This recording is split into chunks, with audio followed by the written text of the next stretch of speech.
Onsdag og torsdag præsenterede regeringen nogle afgørende nye tiltag på forsvarets område.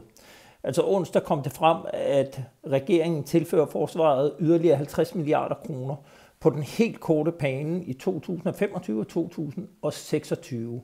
Og i går på et pressemøde i Forsvarsministeriet rullede forsvarsminister Troels Lund Poulsen en organisationsændring ud, der betyder, at forsvarschef Michael Hyldgaard nu også får ansvar for sit eget personel, for ejendomsområdet i forsvaret, og så ikke mindst dele af materielstyrelsen, alt det, der handler om det materiel, der er til stede ude på tjenestestederne.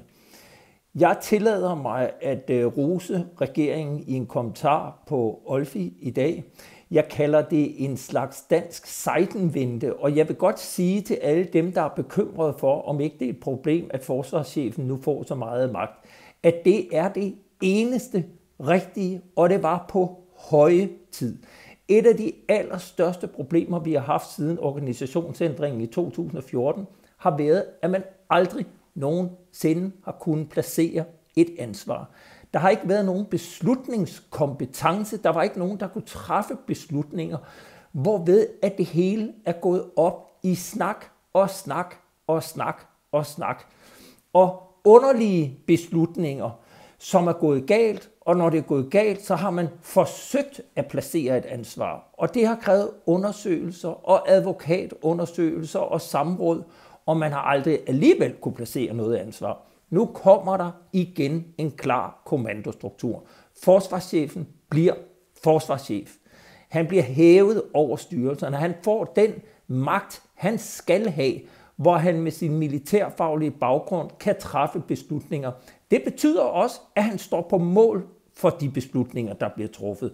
Og hvis det går galt, så kan vi nu placere et ansvar. Og jeg kender Michael Hyldgaard godt nok til, at det vil han også påtage sig. Og det er det vigtigste skridt for, at vi igen kan få et godt og velfungerende forsvar. Og dernæst så vil jeg sige, det som jeg jo har plæderet for i evigheder, gennem samtlige 9 år, hvor jeg har drevet Olfi, det har jo været, at vi er nødt til at have en akutpakke. Altså forsvaret skal have livreddende førstehjælp, så man kan få indkøbt alt det, der mangler her og nu. Det er ikke i første omgang nye kapaciteter. Nej, det er våben, ammunition, køretøjer, sløringsnet, kikkerter, radioer, hjelme, støvler, bukser, jakker. Alt det soldaterne skal bruge hver dag. Det får Michael Hyldgaard nu mulighed for at gøre på den helt korte bane, og det er det allervigtigste, der skal til. Og så kan vi altid tale om, hvad der videre skal indkøbes af kapaciteter, så forsvaret bliver velfungerende på den lange bane. Jeg tillader mig nu at sige touché til hæren, eller ikke bare til hæren, til regeringen.